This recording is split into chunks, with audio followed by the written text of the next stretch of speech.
boa tarde a todos que estão hoje nos acompanhando pelo YouTube, né? O tema de hoje é um tema muito atual, muito importante. Como vocês estão vendo, são problemas e desafios do ensino superior público federal.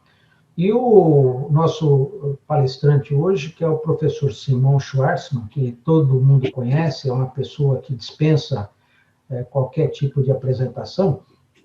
Atualmente, ele está como pesquisador associado do Instituto de Estudos de Política Econômica, e ele é um grande estudioso desse tema, né?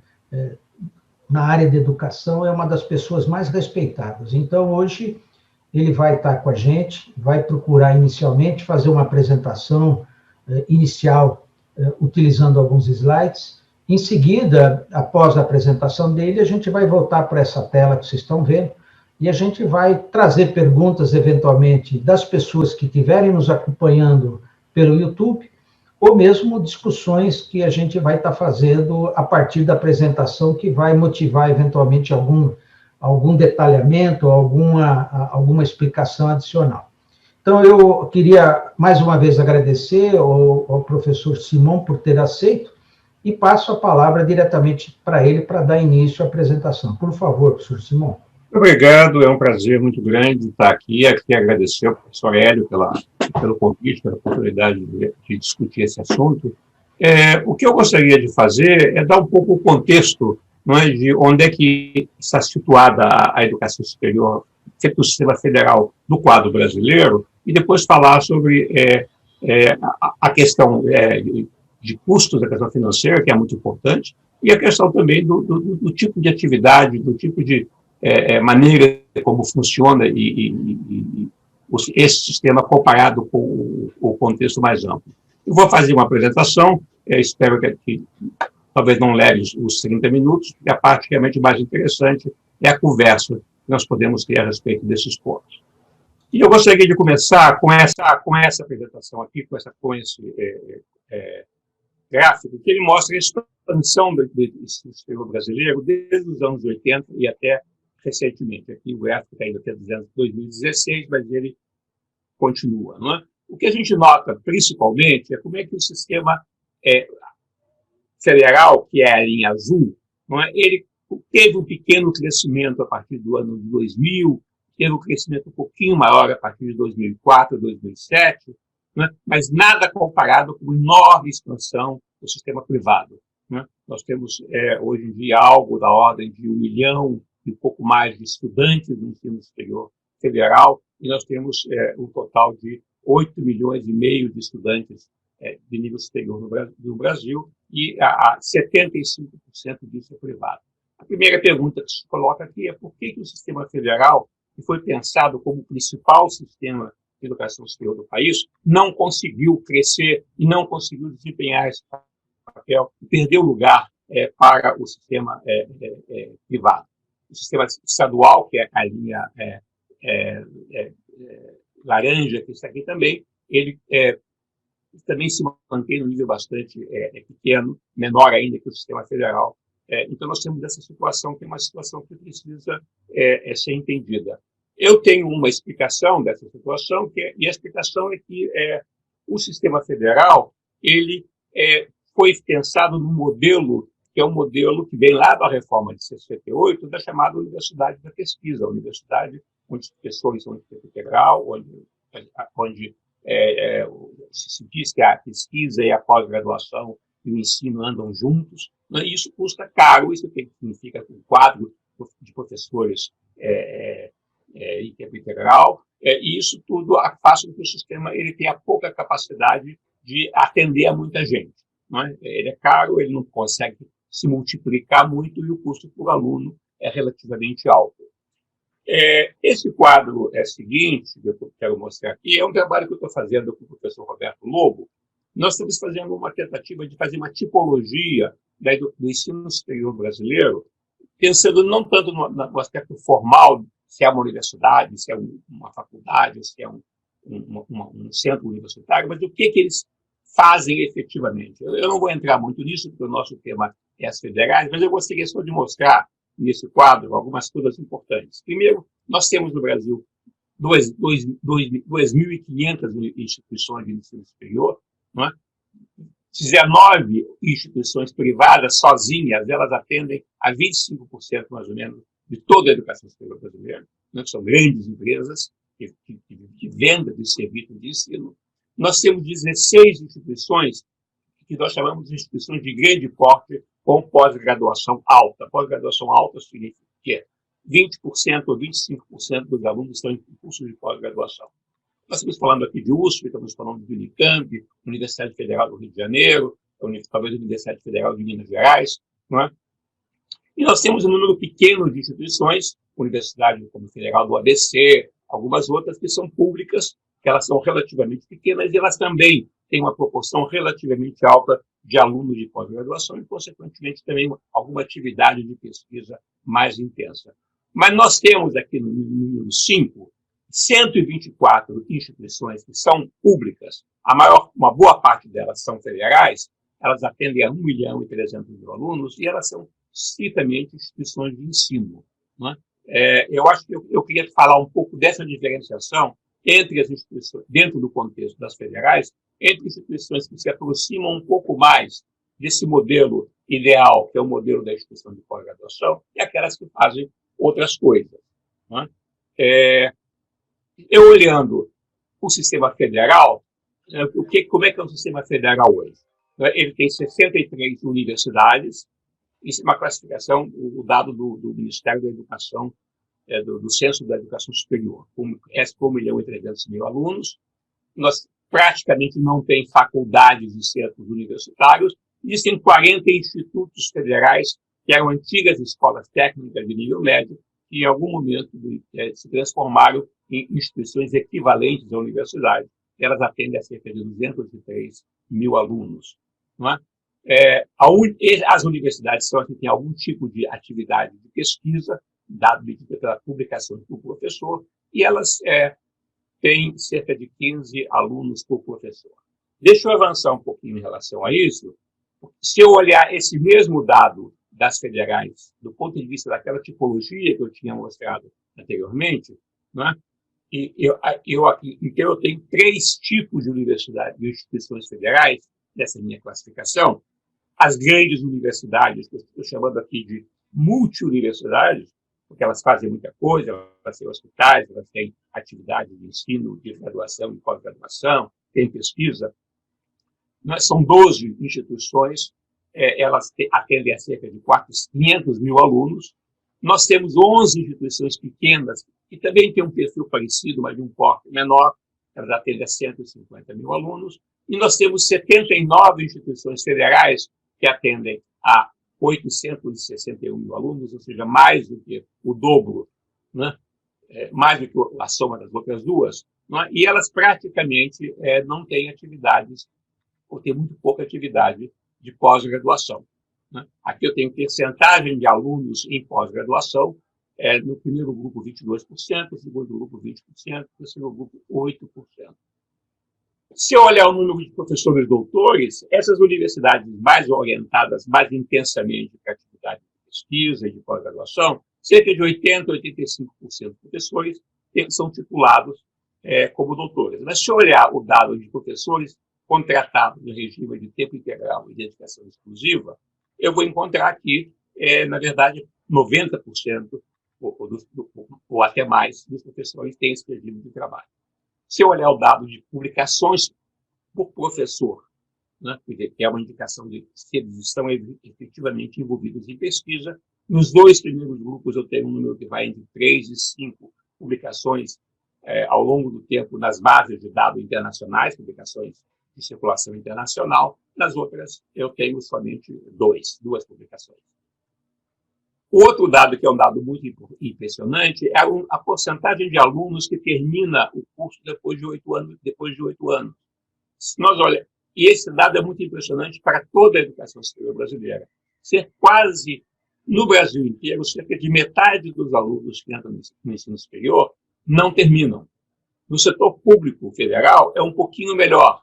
Nós estamos falando aqui em 53%, 51%, mas nessas instituições chamadas públicas de ensino é menor ainda. E o setor privado é pior, né? Então, nós temos um problema que é um problema que afeta todo o sistema, mas também afeta as instituições públicas federais, é que cerca de metade dos alunos que entram, que passam nos exames seletivos, não conseguem concluir o curso. E o último dado que eu tenho é a idade média do aluno, que é importante, porque quando eu comparo a idade do aluno no sistema federal com no sistema privado a idade vai ser da ordem dos 30 anos. Está se falando de uma outra população, né? Um pessoal mais velho, um pessoal que trabalha, um pessoal que normalmente não teria condições de passar os exames de seleção. Então, esse é o panorama das instituições federais. Deixa eu avançar um pouquinho, só rapidamente comparar com as privadas. Eu não vou entrar muito nisso aqui, mas as privadas elas atendem a essa quantidade muito maior, de cerca de 5 milhões de alunos, né? O número de alunos por docentes é enorme.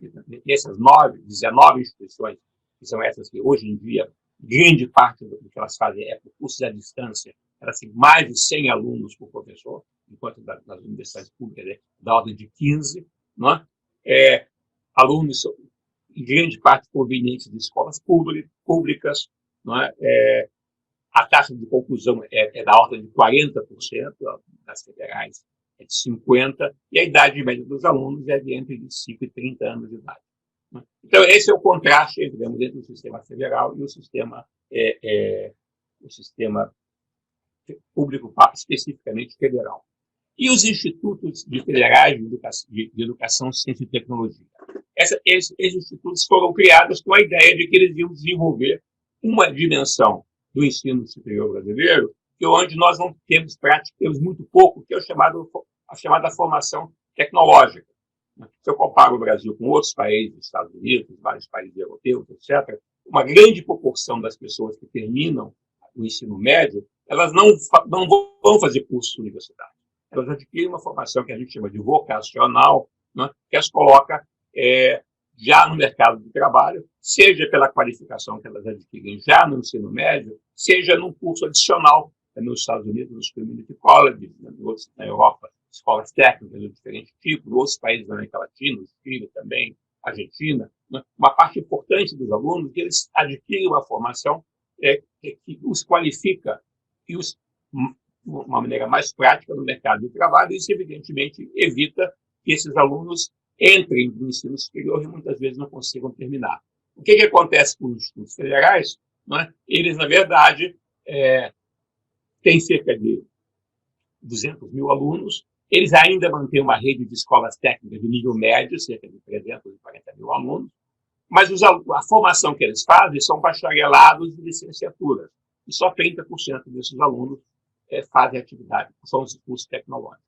Se eu olhar o Brasil como um todo, nós temos cerca de 1 milhão de alunos que fazem esses cursos tecnológicos, e eles estão principalmente nas instituições privadas, que descobriram que é um nicho que elas podem desenvolver. A palavra tecnológica não é uma boa palavra, porque, na verdade, em geral, são uma capacitação na área de serviços, não tem um conteúdo tecnológico, como a gente pensa pela palavra, mas o fato é que, em geral, no mundo, não é, todos os países têm um sistema amplo e robusto, e o setor público do Brasil se supõe que deveria ter um papel em relação a isso. Em São Paulo, nós temos, talvez, o setor pioneiro no Brasil nessa área, que são as FATECs, ligadas ao Centro Paula Souza, mas é um sistema relativamente pequeno. Né?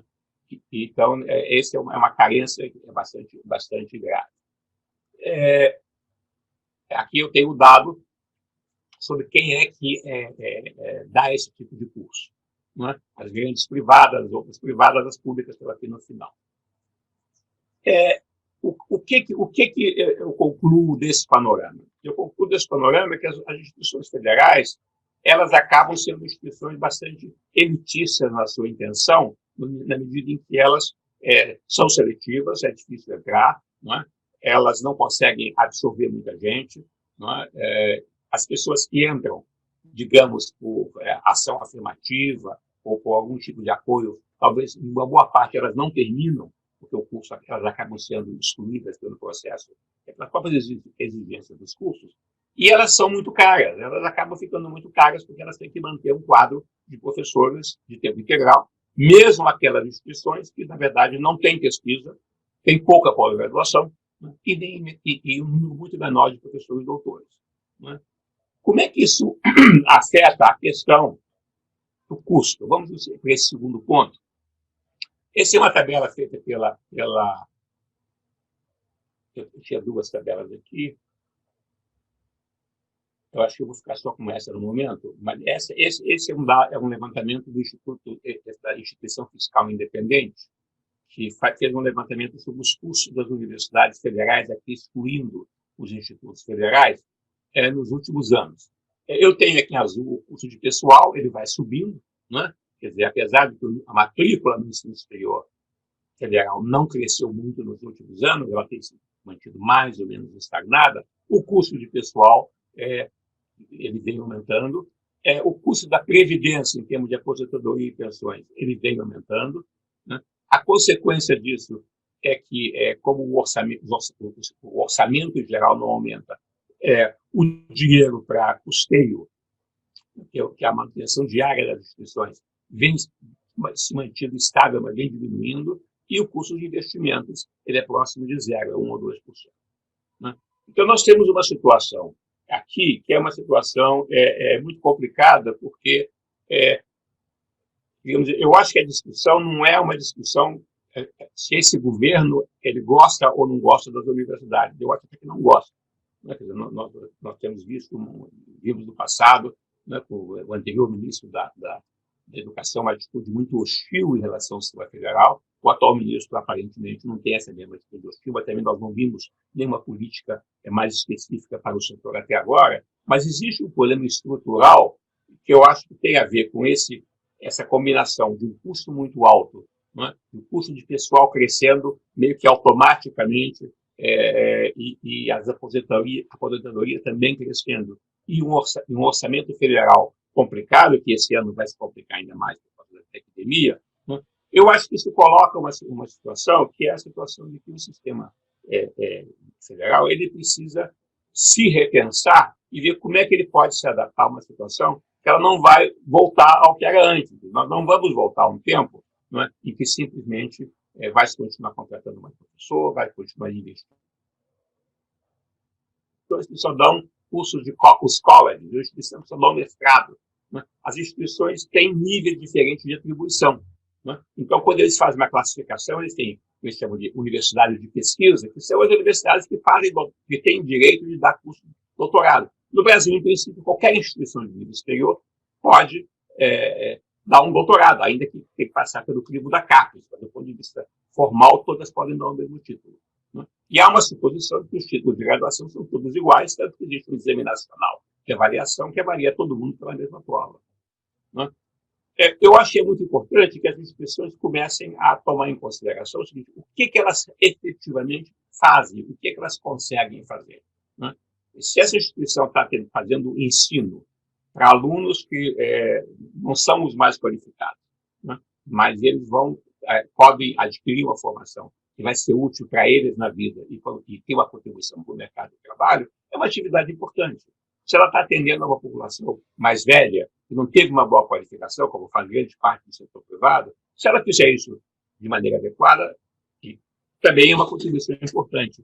Eu acho que as instituições têm que tomar decisões sobre onde é que é a sua prioridade, onde é que é o seu diferencial, né, e concentrar os esforços aí, e concentrar os recursos aí. Para isso, primeiro, é importante que o próprio governo, que é responsável pelas políticas educacionais, né, tenha um sistema de avaliação que meça essas coisas, que tome em consideração as diferenças. O sistema de avaliação que o Brasil tem, esse chamado sinais, né, ele não faz isso. Né, porque ele supõe que todas as instituições são idênticas. Né, então, você compara todas elas. É claro que as instituições públicas que têm professor de tempo integral e doutores, etc., e selecionam alunos mais qualificados, ficam em cima, as outras ficam mais abaixo, mas ela não te dá uma informação adequada e também não tem uma informação fundamental para o aluno, que é como é que ele vai se colocar no mercado de trabalho. E nem informa o aluno qual a chance que ele tem de terminar o curso.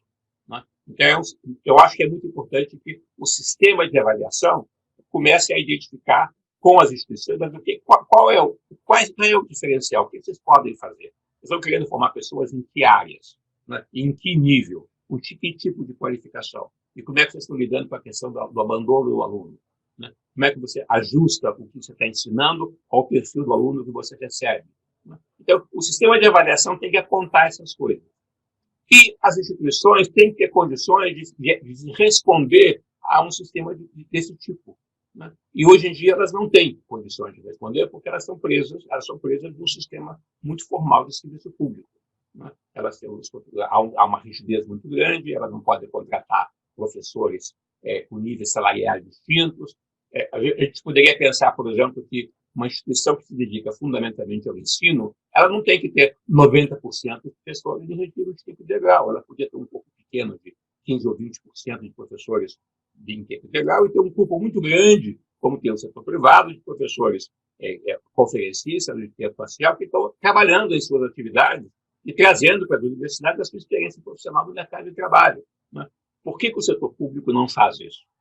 Poderia fazer, né? Então, eu acho que a pergunta é qual é o mecanismo que você pode criar nas instituições para que elas tenham agilidade de decisão, né, e sejam estimuladas a fazer melhor aquilo que elas têm condições de fazer melhor, né, e com isso elas podem começar a focalizar melhor os recursos que ela tem. E eu acho que é importante também que as instituições tenham condições de buscar recursos adicionais, né, porque ela tem que depender 100% do orçamento federal, né? As instituições de pesquisa mais avançadas, hoje em dia, têm condições de buscar recursos em instituições como o FAPESP, de financiamento da pesquisa, e inclusive em convênios de instituições privadas ou outros setores. As instituições que não têm essa parte de pós-graduação desenvolvida não têm condição de fazer isso, mas talvez possam fazer outras atividades de interesse mais local, mais regional. E eu acho que tem uma discussão que ela tem que ser colocada, e que é sempre tabu, difícil de falar, que é a questão da cobrança da anuidade de quem pode pagar, né? Hoje em dia está havendo uma discussão muito interessante, tomando o exemplo da Austrália. A Austrália tem um sistema público em que o aluno, ao entrar na universidade, ele contrai uma dívida, né, nominal, que é o valor, o custo do estudo dele. Quando ele se forma, na medida em que ele consegue uma posição no mercado de trabalho, ele começa a descontar pelo imposto de renda uma quantidade X da sua renda, né, que é para pagar o custo da sua educação, né? É um sistema que não discrimina ninguém, ninguém deixa de entrar na universidade porque não tem dinheiro, né? E depois você paga na medida em que você tiver um bom resultado no mercado de trabalho. Esse é um mecanismo que pode funcionar, ele não discrimina, ele de alguma maneira reduz um pouco da inequidade que é esse ensino gratuito, que é uma subvenção, na verdade, a um setor da sociedade que, eventualmente, poderia estar pagando os seus estudos, e poderia trazer um recurso adicional. Você não vai pagar todo o custo do ensino superior com isso, mas poderia trazer um recurso adicional. Então, eu acho que esse tipo de identificação dessas diferentes missões é uma coisa muito, muito importante que as instituições têm que fazer, e elas têm que ter um formato para isso. Eu acho que o sistema atual, em que as instituições federais são repartições públicas para todos os efeitos, o professor é um funcionário público, isso cria uma rigidez muito grande, inclusive uma rigidez que foi introduzida há alguns anos atrás, que você só pode entrar, né, como professor na carreira nas posições iniciais, né? Se uma universidade quiser criar um departamento novo, né, ela não pode, por exemplo, identificar algumas pessoas que possam liderar esse novo departamento. É uma coisa que uma instituição, hoje em dia, moderna, pública ou privada, em qualquer parte do mundo faz, né? Como é que você cria uma área nova que está surgindo? Você busca no mercado de trabalho pessoas muito competentes, né? Você paga o preço de mercado para essas pessoas, porque senão você não vai conseguir que elas trabalhem para você, né? E depois você cria uma dinâmica e você vai formando gente, vai atraindo gente, com isso as instituições se modernizam e se atualizam. Se as instituições de ensino superior não podem ter uma política de recursos humanos, nesse sentido, como uma empresa que tem uma política de buscar gente, buscar pessoas e competências, elas ficam muito amarradas, elas não conseguem se desenvolver. Eu estou chegando mais ou menos ao final. Deixa eu chegar aqui Então, eu acho que nós temos, basicamente, coisas que devem ser feitas. Eu acho que o sistema federal ele tem que mexer no sistema de avaliação. Já é mais do que tarde para fazer isso. Eu participei até 2 anos atrás do conselho desse chamado CONAS, que é o Conselho Nacional de Avaliação da Educação Superior, e nessa época a gente conseguiu que o Ministério da Educação contratasse a OECD para fazer uma revisão do sistema brasileiro de avaliação superior. Isso está feito, está publicado, é conhecido, mas o governo brasileiro até hoje não se deu conta, não olhou para isso, né? E é um diagnóstico bastante incisivo sobre a debilidade desse sistema e a necessidade de transformá-lo. Eu acho que é importante investir nessa formação vocacional de nível técnico, tecnológico, pós-secundário. Isso está ligado à discussão do ensino médio, onde também se coloca a questão da formação técnica nesse nível, né? E eu acho que isso é uma coisa, você não pode simplesmente deixar que isso aconteça espontaneamente, né? Eu acho que as instituições públicas elas têm que ter um formato que dê mais flexibilidade na especialização, na política de pessoal, na busca de fontes de financiamento, né? E eu acho que o modelo atual de instituições de serviço público não é adequado. E tem coisas acontecendo no nível do funcionamento, né? Toda a questão das novas tecnologias de informação e comunicação, que se tornaram muito presentes nessa crise do Covid, elas vão ter um papel cada vez maior, né? Eu não preciso de ter todo mundo no campus todo dia, né? Isso é importante para o jovem que está saindo da faculdade, do ensino médio, ele tem 18 anos, 19, ele vai conviver com os colegas, né? A universidade presencial, essa faixa de idade é muito fundamental. Porque a pessoa tem 30, 40 anos e está no mercado de trabalho, ela precisa mais de uma maneira de chegar ao conhecimento mais rapidamente, né? E até ter algum contato presencial, enfim, mas é bem diferente. O setor público poderia ampliar muito mais o uso dessas tecnologias que hoje em dia avançaram no setor privado, mas o setor público avançou muito pouco. Pode ser que agora o setor público esteja aprendendo nessa crise, que ele possa usar isso mais daqui para frente. A gente pode pensar até um modelo em que a formação ela não tem que estar amarrada a uma instituição única. Eu posso separar a formação da certificação. Eu posso, por exemplo, estudar pegando curso na universidade A, ou B, ou C, no Brasil, até no exterior, buscar os materiais em diferentes lugares, fazer créditos em diferentes lugares, e depois a instituição faça uma certificação daquilo que eu aprendi, né? A ideia de que se eu entrei numa instituição, é lá que eu vou aprender com aqueles professores, com aquele conteúdo, ficar preso àquilo, é uma ideia antiga, que eu acho que ela já é superada com as tecnologias que a gente tem. E depois nós temos a questão da equidade, que é um tema que a gente pode discutir muito, mas a política de equidade que se desenvolveu no Brasil, que levou à legislação que coloca 50% dos alunos das federais como tem que ser proveniente de cotas, seja por causa de escolas públicas ou ligadas à raça, né? Eu acho que ela tem algum sucesso. Se você olha o número de alunos matriculados que provém de cotas, mas se você olha o número de formados, por exemplo, pelos dados do Enem, pelas provas que chegam lá, né, do ENAD, que é o exame de avaliação do final do curso, você vai ver que a proporção de alunos cotistas é muito menor, né? Nesses 50% de abandono que a gente tem no ensino federal, a minha hipótese, eu acho que teria que verificar, mas uma boa parte é o pessoal que entra por cotas sem ter as condições de aprendizado dos outros. Eles acabam sendo eliminados no processo, né? O que você teria que fazer para você ter mais atividade é você oferecer para essa população que tem menos condições, porque chegou ao nível superior, com menos condições por causa da debilidade do nosso ensino médio, né, um tipo de formação mais adequada ao que essas pessoas possam efetivamente fazer. Uma formação mais simples, menos longa, mais curta e mais prática, mais voltada ao mercado de trabalho.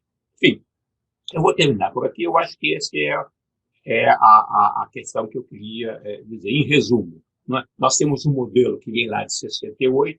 Esse modelo fez do sistema federal um sistema muito fechado, ele não conseguiu se expandir e está ficando caro demais, né? Então, eu acho que você tem que repensar isso. E isso não depende, não é simplesmente uma questão da boa ou má vontade desse governo, é uma questão que as próprias instituições, eu acho que elas têm que se envolver muito liderando esse processo e essa transformação.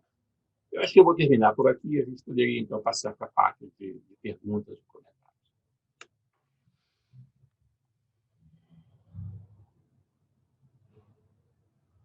Ok. Beleza. Voltamos aí. Eu acho que você cobriu muito bem, Simão. Tem já algumas pessoas, colegas nossos, que é o Isaac Reutemann e o professor Lobo, que estão acompanhando assim com muita atenção. E tem já assim até um comentário do Isaac, que eu acho interessante, que diz respeito à questão do contingenciamento, né, e cortes, né, nos orçamentos, e a questão também que ele fala da escolha dos dirigentes a partir da lista encaminhada pelo Conselho Universitário. Esse é um assunto polêmico, que até naquele trabalho, quando houve o Futurice, né, que nós, juntamente com vários outros colegas, fizemos alguma análise sobre aquele projeto. Como é que você vê hoje essa questão da escolha dos reitores nas universidades federais? Olha, as universidades, eu acho que é complicada essa discussão, porque nós temos um governo muito anti-intelectual e anti-universitário. Né? E, pelo menos até agora, tem sido assim. Né? Então, tem sido muito hostil às universidades federais. Né? Então, você começar a colocar, questionar, mencionar os problemas das universidades, parece que eu estou contra as universidades. Eu não estou contra as universidades. Né? Mas eu acho que nós temos um problema que ele é mais de longo prazo. Né? Mesmo que nós tivéssemos um governo muito favorável, ele possivelmente teria que contingenciar. E, além do mais, de fato, ele contingenciou menos do que se dizia. Né? Porque os gastos, 90% dos gastos das universidades é salário. Né? E salário mais aposentadoria. Isso continua igual, ninguém foi contingenciado, porque isso é rígido. Não dá para mexer. Então, o governo pode gritar, dizer que vai contingenciar, não sei o quê, mas ele vai mexer com 5%. Né? Então, eu acho que essa questão orçamentária não é uma questão que tem a ver simplesmente com a má vontade ou boa vontade do governo. É uma questão de que o sistema está ficando caro demais para aquilo que ele faz, pelo formato que ele tem. Essa é uma discussão que a gente tem que enfrentar a médio prazo, nos próximos anos. Né? A questão da eleição de reitor, essa é uma idiosincrasia latino-americana. Esse é o modelo que vem lá da reforma de Córdoba de 1918. No mundo inteiro não é assim. Né? No mundo inteiro, o processo de escolha dos dirigentes das instituições ele é feito pela mantenedora das instituições em consulta com a comunidade acadêmica, interna e externa da instituição. Né? No mundo inteiro é assim. E é muito frequente que as universidades tragam dirigentes de outras instituições que não são da própria instituição para trazer uma perspectiva nova, uma outra maneira de ver as coisas, uma outra perspectiva. Né? O processo de votação interna e a escolha interna da universidade, ele cria uma situação em que o reitor, os dirigentes, eles são capturados pelas corporações internas. Né? O voto do aluno, o voto do funcionário, o voto do professor. Né? Eu acho muito difícil você ter uma direção da instituição que esteja pensando não no seu público interno, mas na função que a instituição tem para a sociedade como um todo. Então, eu não acho que esse é um bom sistema. Agora, claro, se você politiza isso, o governo vai pegar aquela pessoa que é mais alinhada com ele ideologicamente para ficar contra os outros, aí você está numa situação muito ruim. Né? Mas, de novo, eu não estou discutindo a situação atual. Né? O formato de gestão do nosso sistema é um formato antigo, tradicional, que faz que as instituições sejam muito pesadas e muito pouco eficientes. Elas não conseguem tomar decisões, elas não conseguem mexer nas coisas importantes que precisam se mexer. Bom, outra questão que agora aqui em São Paulo a gente tem a questão do problema da autonomia universitária, né? Que as várias ações atualmente dessa PL 529 têm a ver exatamente com infringir coisas que estão, inclusive, tanto na Constituição Federal, né, no artigo lá 207, quanto também aqui na Constituição do Estado, a questão do FAPESP e as universidades. No caso das universidades federais, né, como você vê o papel da autonomia? Que naturalmente não tem autonomia, né? Quer dizer, como que você vê que se isso acontecesse, alguma coisa poderia melhorar se essa autonomia existisse para as federais? Eu acho que o mecanismo mais correto seria que as universidades tenham que ter um orçamento ligado ao que elas fazem. Né?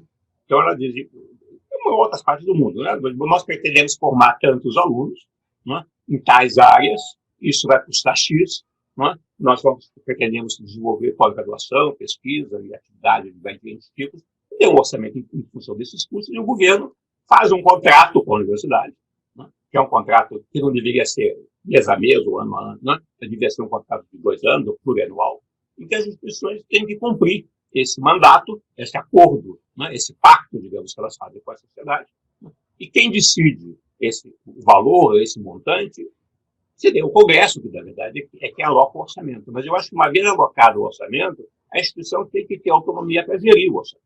E hoje ela não tem, né? Porque esse dinheiro todo do salário dos professores, a universidade nem vê esse dinheiro, ele é pago diretamente pelo Ministério da Educação.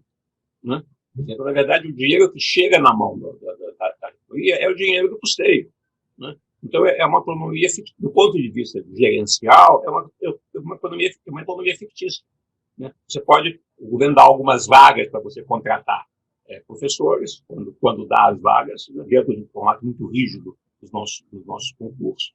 Né? Você não pode ter uma política de pessoal, dizer, eu quero mais pessoas com esse perfil, vou pagar um salário adequado para o mercado de trabalho, né, para poder conseguir quem eu preciso. Né? Nada dessa autonomia não existe. Né? Existe, ainda bem, a autonomia acadêmica, eu acho que é uma coisa que tem que ser preservada. Mas eu acho que a autonomia gerencial, financeira, patrimonial, as pessoas têm que ter o patrimônio, elas podem poder dispor do patrimônio. Elas têm que poder receber recursos e fazer uso dos recursos. Eu acho muito ruim o que está acontecendo em São Paulo, que é o governo entrar nas reservas técnicas das universidades e da FAPESP. Eu acho que isso não, evidentemente, é um retrocesso, porque o sistema paulista ele deu às universidades de São Paulo uma vantagem do ponto de vista de autonomia gerencial que o sistema federal nunca teve.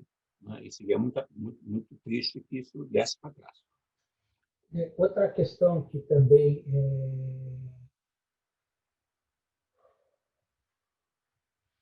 aqui o Oscar Hipólito entrou aqui no grupo também, e ele fala o seguinte: Simão, uma saída para as federais não seria a possibilidade de trabalhar em redes, racionalizando e otimizando recursos de todas as ordens? Você acha isso possível? Eu acho que sim. Quando eu falei dessa questão de você separar a formação da certificação, eu vou um pouco nessa linha. Né? Se eu quero fazer um curso de engenharia, vamos supor, né? Eu posso muito bem fazer esse curso. Eu posso estar numa pequena cidade ou no interior do estado e fazer o curso numa universidade de São Paulo, do Rio de Janeiro. Né? Os recursos online permitem isso. Né? Então, você pode ter muita possibilidade de você maximizar os recursos e as instituições se especializarem naquilo que elas fazem melhor e compartilhar com as outras. Eu acho que isso podia ir além do sistema federal. Né? Você poderia também trazer o sistema privado, os sistemas estaduais, fazer isso internacionalmente. Né? Porque não eu posso conseguir o crédito em outros países. Né? Então, eu acho que tem um espaço muito grande para esse tipo de ampliação, né? E isso pode trazer, eventualmente, um uso melhor dos recursos. Então, eu acho que é um caminho sim. O Roberto também faz um comentário, você falou sobre a questão do sistema australiano, né?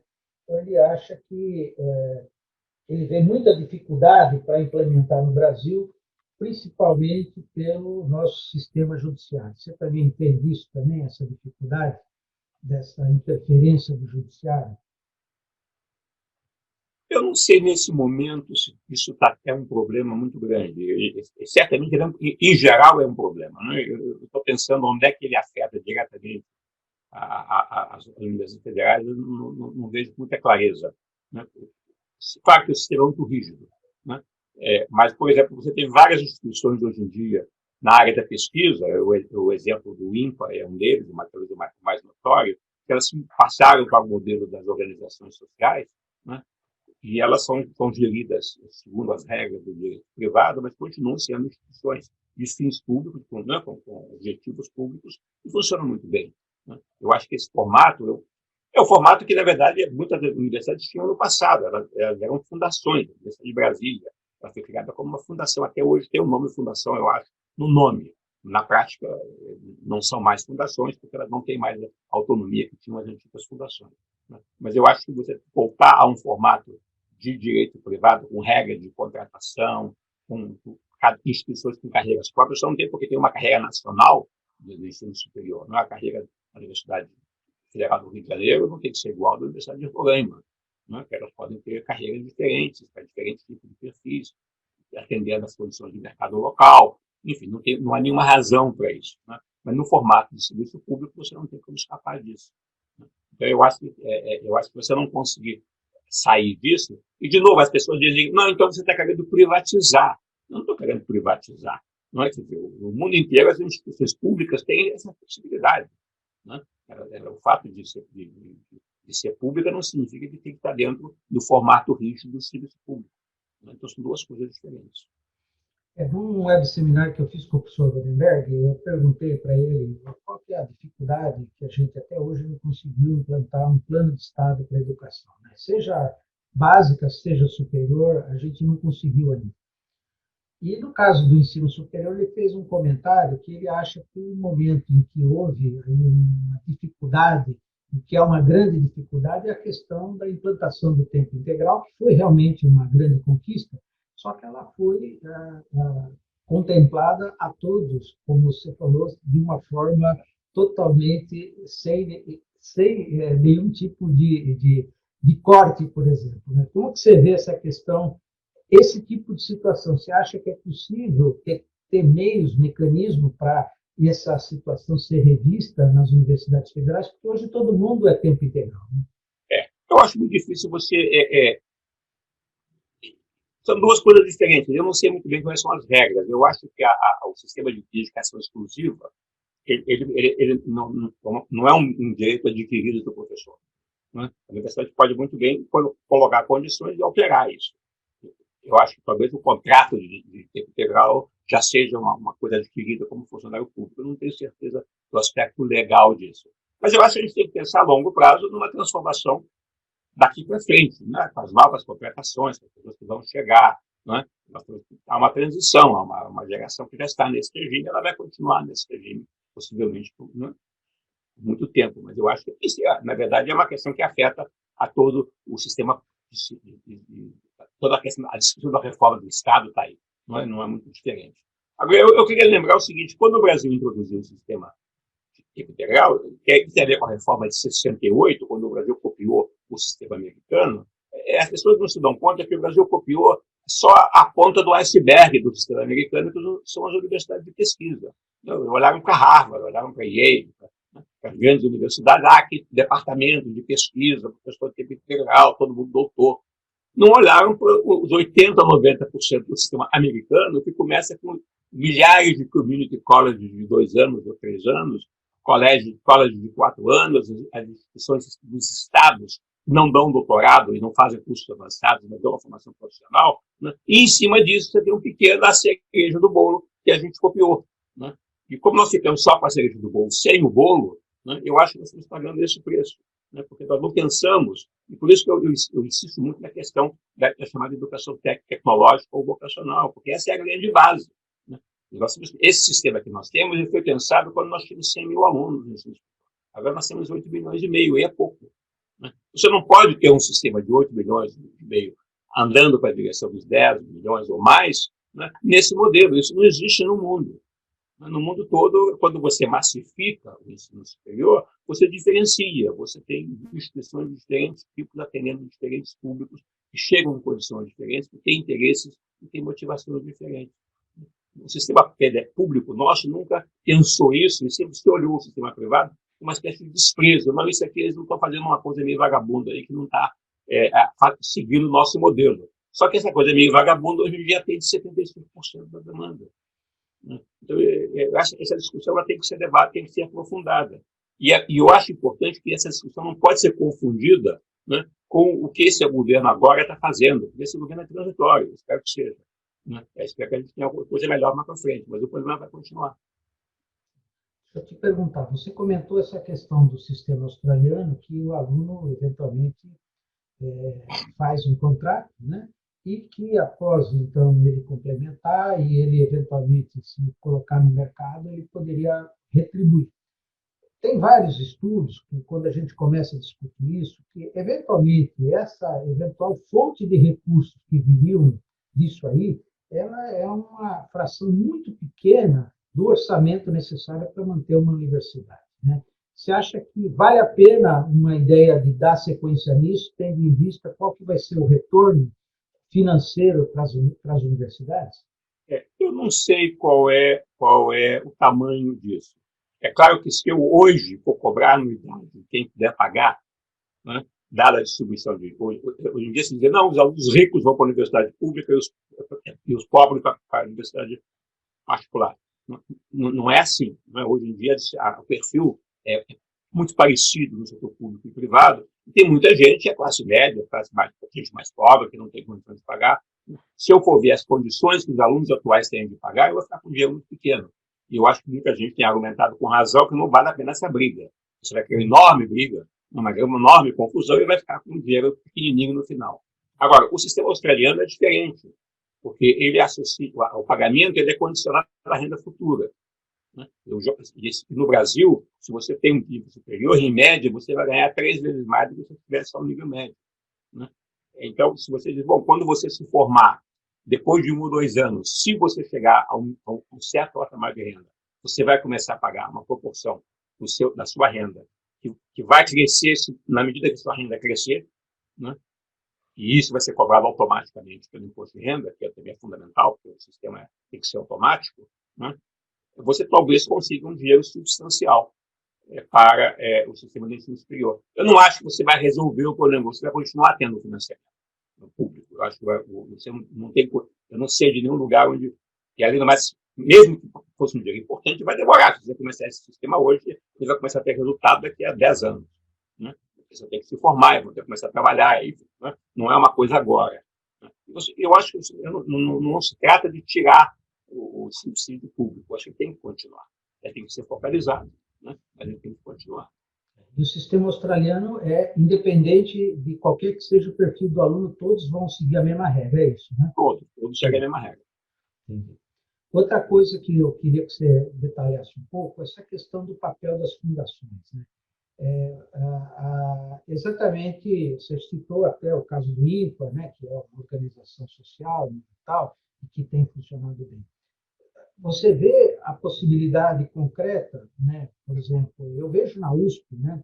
A gente tem várias fundações. Várias fundações, elas acabam também promovendo cursos, né, de extensão e que tem trazido muitos recursos, algum overhead, inclusive, para a unidade em que ela está inserida, né?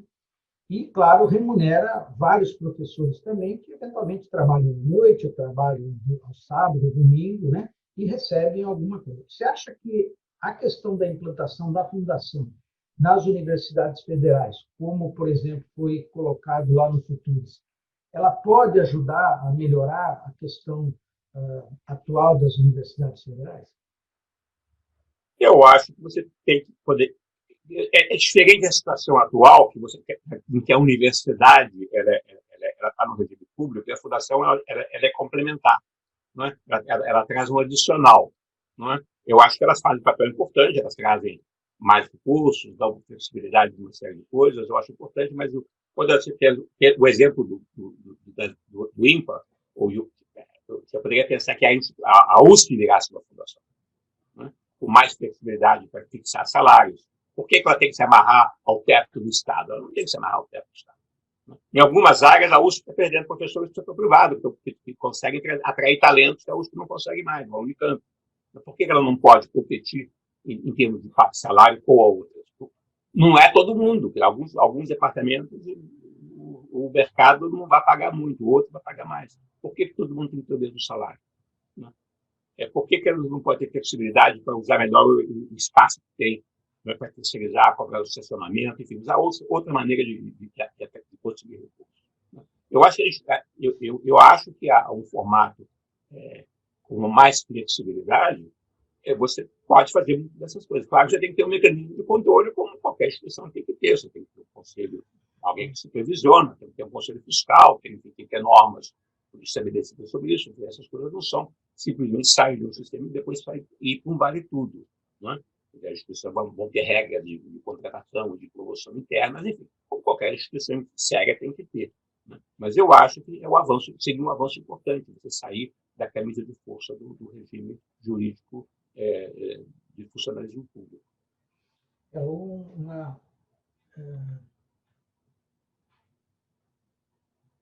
O outro colega nosso que entrou agora aqui, que é o Milson Vieira, lá do IPEM, ele pergunta, primeiro parabenizando pela sua palestra, ele diz o seguinte: e os cursos profissionalizantes? Como se encaixariam nesse novo sistema? Como é que você vê que isso pode ser inserido? O que a gente está chamando de curso profissionalizante é o que eu estou chamando de cursos tecnológicos, ou os cursos vocacionais. Claro. Né? Eu acho que foi uma aberração você transformar a rede de escolas técnicas, institutos federais, né, que deveriam dar formação profissional de nível médio, em instituições equivalentes a universidades, com reitores, com salários equivalentes, né, com o direito de fazer pós-graduação, embora não façam, né, e não fazem isso que deveriam fazer. Não é uma coisa simples, né? Nós estamos passando por uma revolução tecnológica no mundo inteiro e que você não pode simplesmente dar uma formação, ensinar alguma coisa de maneira bastante espiritual, achar que a pessoa vai viver naquilo o resto da vida. Né? Mas eu acho que tem muito espaço para você dar uma formação mais curta, mais prática, identificar isso com mais clareza no mercado de trabalho, para ver o que o mercado de trabalho está demandando, envolver o mercado de trabalho. Como, na verdade, em São Paulo, o Paula Souza faz isso. Né? Já há uma experiência. O Sistema S já tem uma experiência de fazer isso. O Senai faz isso. Né? Você tem que expandir essa experiência, fazer isso crescer. Né?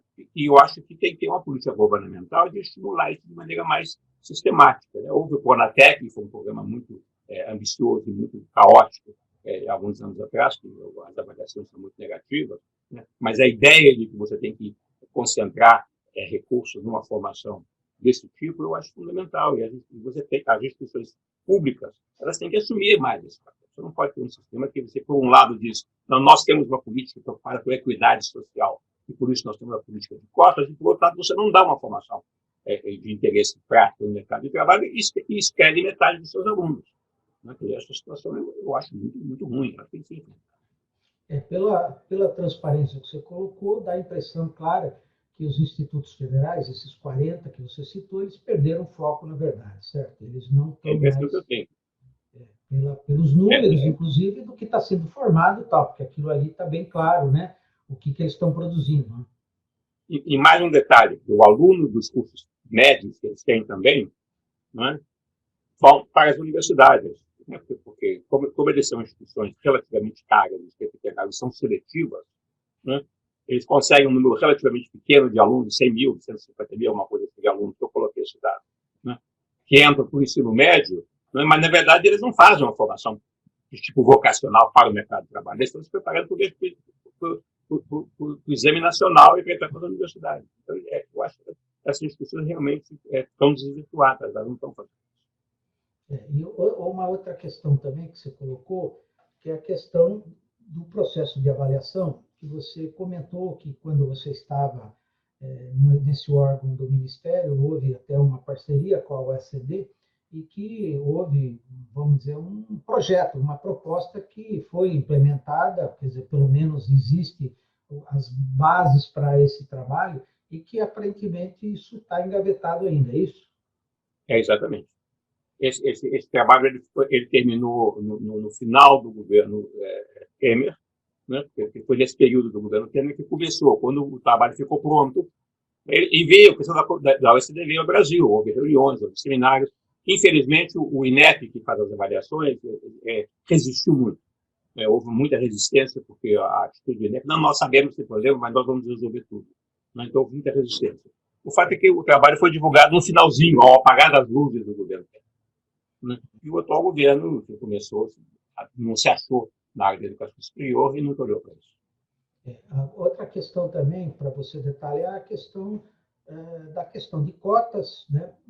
Recentemente eu tive também um web seminário com o professor Krieger, né, do INCOR, e ele comentou que uma das coisas que a gente não tem feito, né, na verdade, a busca de melhores talentos, né, no Brasil todo para trazer para as universidades, né? A gente acaba, na verdade, é claro que a gente reconhece os problemas do ensino básico, né? Que está realmente uma desgraça, como todos nós sabemos, né? Até a gente vai ter um web-seminar com o professor Francisco Soares, também, que está programado já, só que ele vai se deter exatamente sobre a questão da avaliação da educação básica. Mas, e aí, todo esse processo de cotas, que é claro que é uma coisa que a gente precisa tentar, de alguma forma, corrigir, mas será que a gente não está perdendo um pouco o principal foco da universidade, que era preparar principalmente talentos, e a gente não está conseguindo fazer isso. Se vê alguma chance de um mecanismo para a gente conseguir responder a esse tipo de situação? Eu acho que, hoje em dia, a universidade não é só preparar talento. A universidade, hoje em dia, é um movimento de praticamente toda a população quer ir para o ensino superior. Então, tem talento e não talento, né? Eu acho que tem alguns setores, alguns departamentos, algumas instituições que vão focar no talento, né? E outras vão focar numa educação de qualidade mais básica, mais ampla. Né? Você tem que pensar nas duas coisas. Né? Então, por isso eu volto ao tema da formação profissional vocacional curta, que pode atender a muita gente. Né? Então, certamente as universidades podem ser muito mais ativas, né, na busca dos seus alunos, do que ficar passivamente esperando que eles entrem. E tem uma coisa que muita gente não percebe, que é o seguinte: o Enem, quando você se candidata no Enem, você tem que dizer se você vai entrar pela demanda geral ou pelas cotas. O aluno pode escolher, né, se ele qualificar, se ele tiver uma escola pública, ou se for autodeclarado negro, e ele pode entrar pela via das cotas. Mas a nota de corte pela entrada da universidade, dos dois sistemas, é muito parecida. Né? Hoje em dia, cerca de metade dos alunos dos candidatos do Enem vão para um lado, outros vão para o outro. Né? Mas quando chega na hora de... Se você não tiver, digamos, 600 ou 700 pontos na prova, você não entra em universidade nenhuma.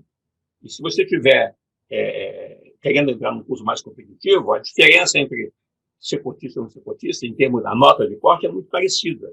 Então, o que acontece? O sistema de cotas é muito seletivo também. Né? E quem é que consegue as melhores posições? Tipicamente, aquele aluno que vem dos institutos federais. Né? Aquele aluno do Instituto Federal, que ele vem de uma instituição pública, que orienta nas cotas, mas ele estudou em tempo integral, ele passou por um exame de seleção para entrar nas instituições, ele vai pegar os primeiros lugares. Né? Aquele aluno que veio do ensino médio ruim, estadual, ele não vai conseguir 600 pontos na prova também, ele não vai chegar nem perto. Né? Nós temos 6 milhões de candidatos que entram no Enem todo ano, e o número de vagas das universidades, do sistema universitário que oferece cada ano é 300 mil. E se você olhar quem são esses 300 mil, né, é filho de pessoas de classe média e pais e mães do nível superior, e que vieram de escolas privadas. O sistema é completamente enviesado, e o fato de ter uma via dos cotistas e uma via de não cotistas, na verdade, acaba não tendo resultado. Ou então o cotista vai naquele curso de baixo prestígio, não ele tem menos concorrência, ele consegue entrar. E depois ele passa, e tem a peneira da instituição que ele acaba sendo eliminado. Então, o sistema ele está muito mal pensado. E não é efetivamente uma política de equidade, como deveria ser. Você também tocou exatamente esse projeto do COECD da avaliação da instituição. Como é que você vê atualmente a situação da avaliação do docente nas universidades federais? Existe avaliação ou não? Olha, eu acho que deve variar muito instituição por instituição, né? Mas o fundamental é que você não tem consequência, né? O professor entrou, ele é estável no cargo. Né? Nas universidades no mundo inteiro, você tem um estágio probatório, né? O professor entra como assistente, né? A não ser que é uma pessoa já sênior, que já entra com a posição sênior, que pode acontecer, mas se ele entrar na posição júnior, no inicial, ele vai passar 2, 3 anos ou 4 anos, né? Trabalhando, ele tem que pesquisar, tem que publicar, tem que mostrar resultados, tem que a qualidade do ensino dele é avaliada. Depois há uma comissão que vai avaliar e saber se ele é adequado ou não. Depois, aí, frequentemente, dependendo da universidade, ele vai ter uma estabilidade e aí vai poder trabalhar com bastante autonomia e garantindo o seu trabalho. Né? Ou algumas universidades são mais, hoje em dia, é mais difícil conseguir essa técnica. Algumas universidades americanas, hoje em dia, tipicamente, selecionam pessoas muito talentosas e mandam embora depois de 4, 5 anos e pegam outros jovens talentos. Né? E diminui muito professores que eles chamam de sistema de técnica, que é a estabilidade. No Brasil, não. No Brasil, você entrou praticamente, você já tem estabilidade. Depois não tem avaliação nenhuma, na verdade, depois que na verdade, a avaliação, inclusive uma coisa que havia antes, eu acho que até hoje em dia não tem, é que as promoções estavam associadas a avaliações. Não, você fazia concurso, por exemplo. Hoje em dia não, você faz atividade. É tempo de serviço, basicamente. Né? Principalmente no sistema federal, você vai adjunto 1, 2, 3 e 4, né? Há, sim, um concurso quando é para titular, né? Mas também nesse processo. Mas depois que você entra na carreira, né? Essa é mais títulos do que outra coisa qualquer. Exatamente. Essa é uma questão que eu acho que é importante, que também poderia se pensar em... Porque eu acho assim, eu penso que se você conseguir melhorar as pessoas, quer dizer, de alguma forma, através de um processo, na verdade, aquela instituição é formada por pessoas e contribuições de cada uma delas. Né? Então, eu penso que também, independente da avaliação da instituição propriamente dita, acho que a avaliação individual, porque eu tive antes de vir para a USP, eu passei um tempo na Universidade Federal lá do Rio, né, e a gente mais ou menos conhece os dois sistemas. Né? Então, eu não vejo, mesmo na USP também, essa avaliação também, depois que você adquire a estabilidade, ela não é feita mais para nenhuma coisa. A última pergunta que eu queria te fazer seria sobre a questão da inovação na universidade. Né? Quer dizer, a gente sabe que você falou, olha, a gente precisa achar caminhos para que a universidade não fique só dependente dos recursos públicos, mas que ele tenha. Como é que você vê essa situação da parceria universidade, a universidade para os seus docentes, na tua visão, ela dá condições para que esse processo de interação com empresas aconteça ou não? Olha, parece que, em geral, não é? A gente tem bons exemplos. Eu acho que quando você começa a olhar, você sempre pode contar histórias interessantes de instituições que conseguem boas parcerias, etc. Né? E também uma coisa que sempre se fala nessa discussão é que, na verdade, o setor privado não está muito interessado, porque não tem muita inovação no setor privado, então você tem dificuldade dos dois lados. Né? Agora, eu acho que o ponto fundamental é o seguinte: a instituição ela tem que ter estímulos para fazer isso. Né? E um grande estímulo é a necessidade de dinheiro. Né? Quer dizer, se a instituição tem um orçamento que ele é dado automaticamente, né, por que ela vai sair da sua comodidade, digamos, né, para buscar recursos e buscar parcerias e fazer outras coisas? Né? Eu acho que você tem que criar um clima, né, em que se ela fizer um trabalho mais ativo de parceria, de inovação, etc., ela possa ganhar com isso. A instituição possa ganhar, o professor também possa ganhar. E os departamentos possam se equipar e possam fazer mais recursos, etc. Eu acho que a questão da avaliação do professor, que evidentemente é muito importante, mas a instituição ela tem que ter necessidade de fazer isso, porque se ela não tiver, é um processo penoso. Imagina avaliar um professor e dizer, agora você não vai ser mais contratado, vai ser um drama. Né? Então, por que você vai criar essa situação? Né? Se você tiver que fazer, né, se você estiver sendo avaliado pela qualidade dos seus alunos estão conseguindo uma boa posição no mercado de trabalho, pela qualidade da sua pesquisa, se os recursos dependem disso, né? Então você vai ter que fazer, você vai criar uma dinâmica em que as pessoas vão se acomodar menos, e a instituição vai criar uma dinâmica diferente. Se você não tem esse estímulo, então você não vai fazer. Então, eu acho que... Você sabe que hoje as universidades ela tem o tripé, né, que é ensino, pesquisa e extensão. Né? Você acha que o estabelecimento de um quarto, que seria a inovação, poderia ter, vamos dizer, a mesma cobrança que hoje você tem do ensino, pesquisa e extensão, também abrir um braço para que se chegue ao quarto para a inovação? Eu não sei, quer dizer, a inovação vem junto com pesquisa, vem junto com está em toda parte. Né? Eu não sei se eu... Aliás, a gente sabe que esse tripé, na verdade, ele quase não existe, né? Como eu mostrei, né? Metade do sistema federal não faz pós-graduação, não faz pesquisa. Né? E sobre extensão ninguém sabe nada, porque não tem nenhum dado você possa olhar o que acontece no Brasil com extensão. Está lá no papel, né? Mas eu nunca vi nenhuma informação sistemática que eu possa ter um mínimo de ideia do que acontece no Brasil em termos de extensão. Né? Tem algumas anedotas, alguns casos, né? Mas não há nenhuma informação sistemática sobre isso. Né? Então, eu não criaria a inovação como uma coisa diferente. A inovação faz parte, é intrínseco da pesquisa. A pesquisa é inovação. Né? E um bom ensino também. Então, terminar com a pergunta aqui do Isaac. Ele fala o seguinte: a pós-graduação brasileira deve ser direcionada pela oferta ou pela demanda?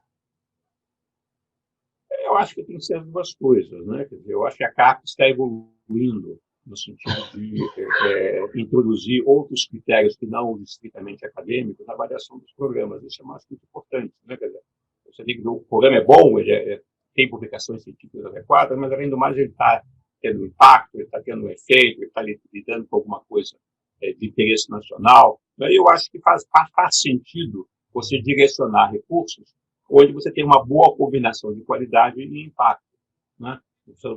Claro que é sempre arriscado. Você diz, bom, eu vou apoiar um programa porque ele está anunciando coisa de fantástica, mas vai haver a pesquisa, é uma porcaria.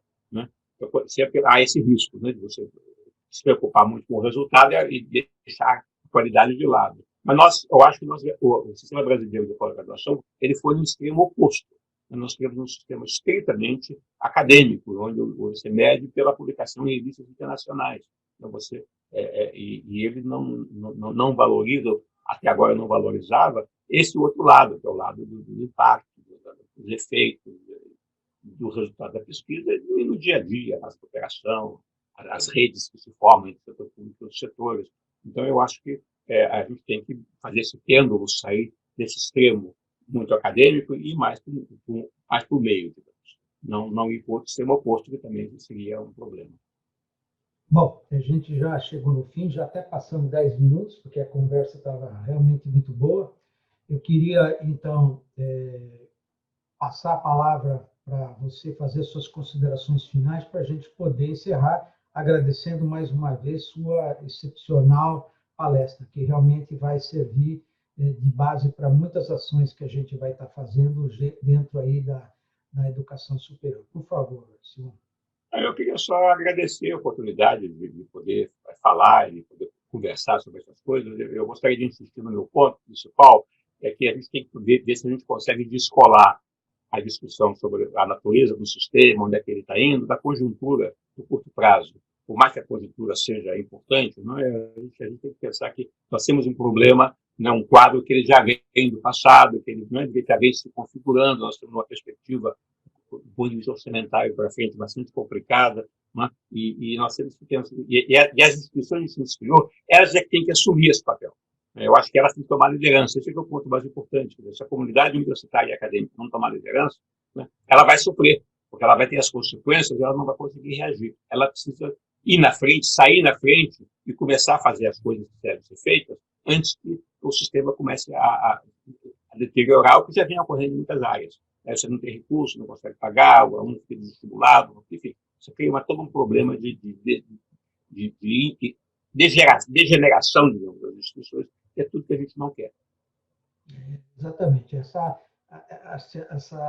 anunciada solução que vem de cima, ela nunca vai acontecer se você, como você falou, não assumir o protagonismo das ações, né? Quer dizer, acho que como você falou, cada unidade, cada instituição, ela tem que fazer uma boa análise, né, usando a ciência de dados, de tudo que ela já produziu, de como é o quadro docente, de como é a formação da gestão, quer dizer, dos funcionários, e a partir disso traçar, né, um plano para frente, né, e buscando, como você falou, encontrar soluções e não esperar que isso vai vir do MEC ou de qualquer outra pessoa, que isso aí não vai cair do céu de jeito nenhum, né? Assim, eu acho que isso é importante. Bom, eu queria, então, também agradecer toda a participação das pessoas, o professor Roberto, Oscar Hipólito, Isaac, Nilson, todos os demais. Muitas perguntas eu não consegui fazer, até pelo tempo curto que a gente tem, mas eu vou depois passar todos os comentários e as perguntas que não puderam ter sido aportadas, eu vou passar para o Simão, que depois pode posteriormente responder. Então, estamos encerrando mais um web seminar, né? E hoje eu queria, então, mais uma vez agradecer a participação de todos e dizer que na quinta-feira, às 17 horas, a gente dá sequência a essa série. Queria também contar novamente com a participação de todos aí. Então, eu queria desejar a todos uma boa noite e até a próxima quinta-feira. Obrigado a todos, um forte abraço. Obrigado, então. Até logo.